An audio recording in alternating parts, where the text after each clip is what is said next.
Привіт, мене звати Дмитро, я з України, поруч зі мною Суат. Привет, меня зовут Dmytro, я из Украины, рядом со мной Suat. Hi, my name is Dmytro, I'm from Ukraine and Suat is next to me. Ciao, mi chiamo Dmytro, sono dell'Ucraina, Suat è vicino da me. Hallo, heiße Dmytro, ich bin aus der Ukraine, ist Suat. Salam alaikum, أنا من Dmytro, اسمي من Ukraine. And this is Suat. Sveiki, mano vardas Dmytro, aš esu iš Ukraina ir čia yra Suatai. Salut, je suis Dmytro, je suis de Ukraine, c'est le Suat. Great.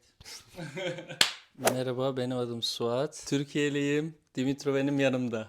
Now it's 9 languages. How many language do you speak? Now we will talk about this, and today I am with Dmytro. Welcome, Dmytro. Thank you, Suat. Thank you. Always a pleasure. Today we are gonna be talking about his polyglot skills. I think he is not polyglot, he is polyglot. So, okay, let's start. How many languages do you speak? Well, I think you a bit overestimate me, but No, I know at least 5, 6. I think we need to single out here some categories, you know. There are three languages that I feel myself completely freely, which is English, Ukrainian and Russian. There is Italian language that goes as a second category, which I can speak, but still I need more improvement, you know, able to feel myself more freely. Then there is category of German and Lithuanian, which are approximately on the same level, yeah. And I have basic knowledge of the French and Arabic, which I'm learning currently, so that means something like around 8, yeah. Turkish? On my plans, on my agenda. Okay, thank you so much, Dmytro. Oh my god, it's around 8. Very good, and it's so inspiring. Even I would like to ask some advices for myself. I also only speak in Turkish, English, Lietuviškai. I want to ask you how the story starts. So how language learning story. Maybe you can briefly talk about all the story of your language learning. Yeah, so basically when it comes to English, okay, I am more or less bilingual from the moment of my childhood, of my school ages. So that means that Ukrainian and Russian were going along the lines all the time, and no problem for me to communicate in any of them. Then I would say a big boost in terms of English language was my master's degree in Italy. Since I graduated in 2020, I did 2 years master's in Bologna, and the entire master's was in English, and of course it helped me also to improve significantly.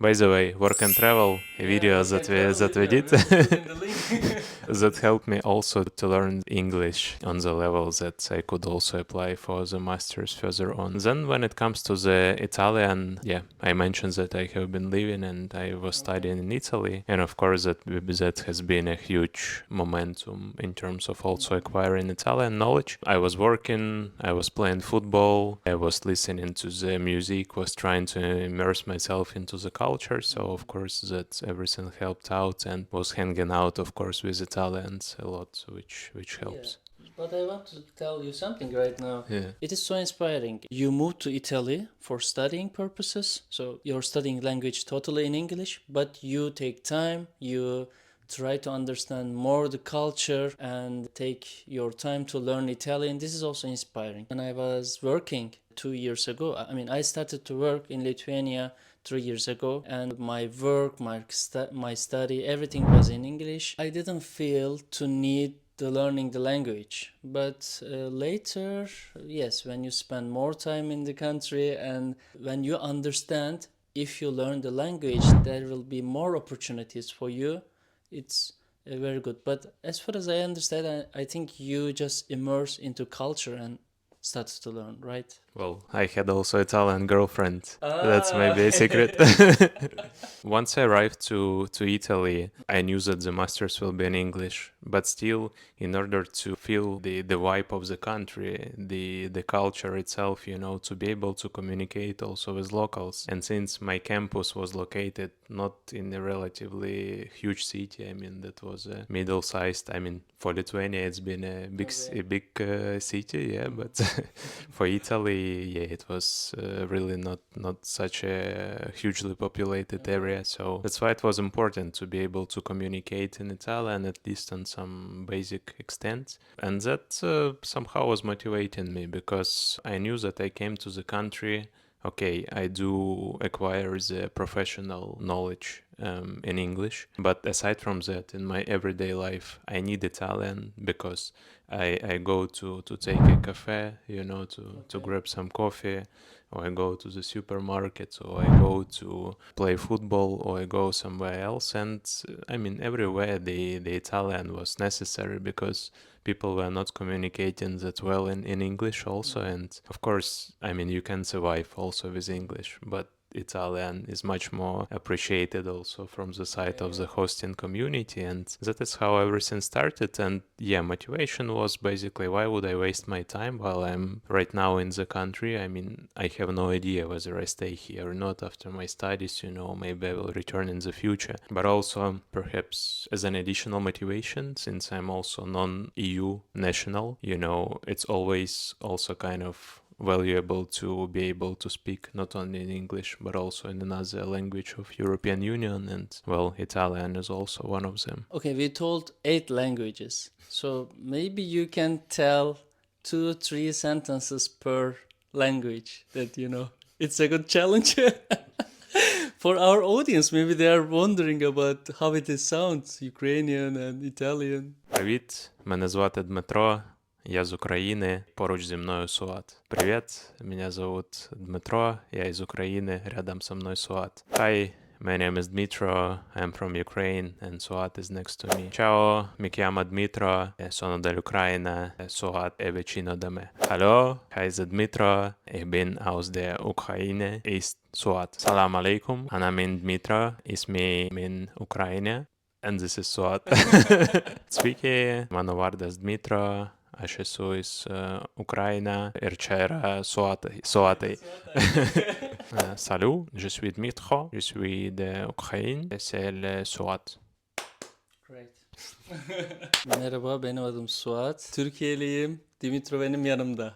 Now it's 9 languages. Maybe we can wrap it up a bit, and I would like to also ask, what are your advices? So, as far as I see, you have very good interest to learn a new language, learn a new culture. How you find an inspiration? I think this is the most important thing, because people cannot start to learn languages, or they don't know how to start new languages, but without inspiration or motivation, studying properly, you cannot reach that level. So you can give some advice for our audience.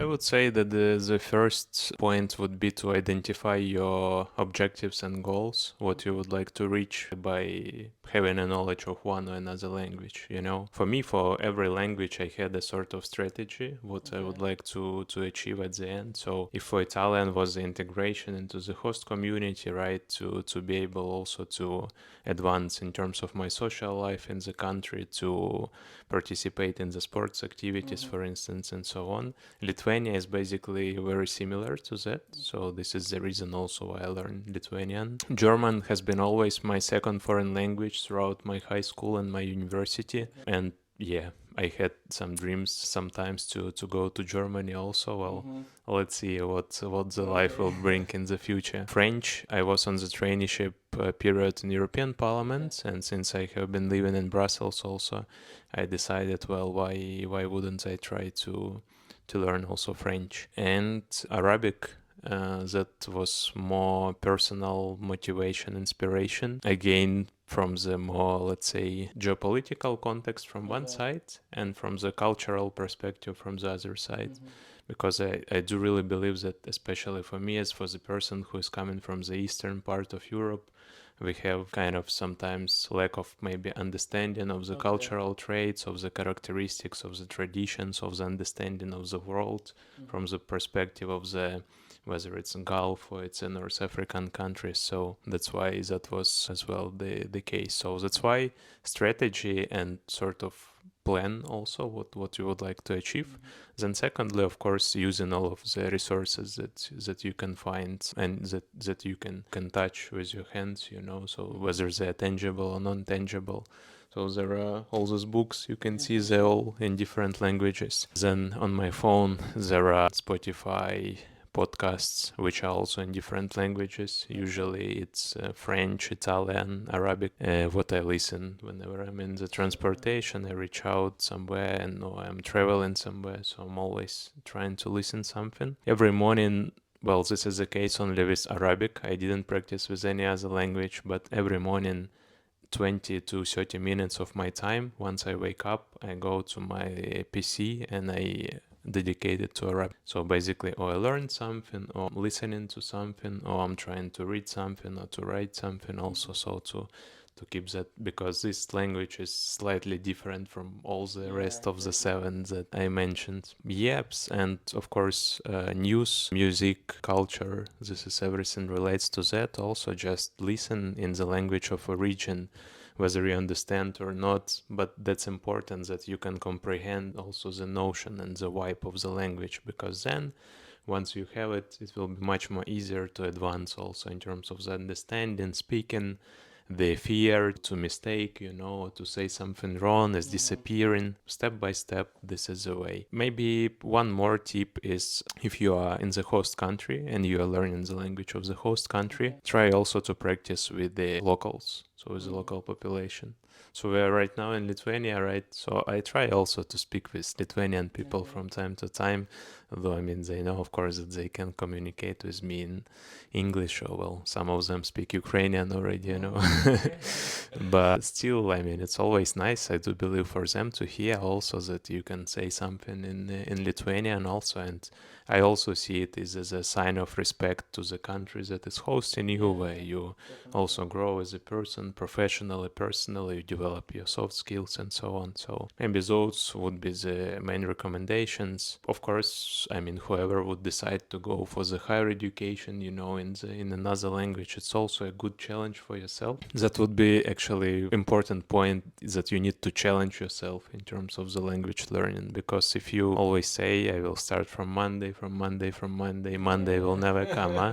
You need to start from Sunday sometimes also. So that's why you just challenge yourself, just don't be afraid, keep it up. It will be difficult, it will be hard. You might be somewhere losing your confidence or questioning yourself, why do I need it? But at the end result will be quite excellent and significant. Yeah, thank you so much, Dmytro. One day I will learn. No, day one. Today I will learn. Thank you very much for the tips. And yeah, as far as I understand, let's to make it summarize maybe. So first of all, you trying to make them alive by listening, by taking input to your brain to make the language alive, listening, writing, reading some news, and so on and so forth. Trying to practice with locals wherever you country in, and you are trying to practice with locals. Also, at the beginning you were saying that you can see that also Dmytros always affiliate language with some positions maybe. So when you go to Italy, so you went there for studying purposes. So when you go to European Parliament, there would be a place that you can also practice French. So when you come to Lithuania, this will be place to learn Lithuanian. So yeah, so this is also good that you, especially for Turkish young people, we were complaining about we cannot improve our speaking. So okay, we are learning maybe every time in school on grammar book everything, but we don't practice. We have no place. And even when you practice, sometimes people joking with your pronunciation, so your own country people's doing that. So that's the reason when you move abroad and when you find a place like local place that you can speak this language, it will be very useful for your language development. So yeah, in this regards, thank you everyone for watching this video. So if you have any questions or suggestions, please put under this video in the comment section. And how many language do you speak? Please also put Write it in the comments. on the comment section. See you at the next video.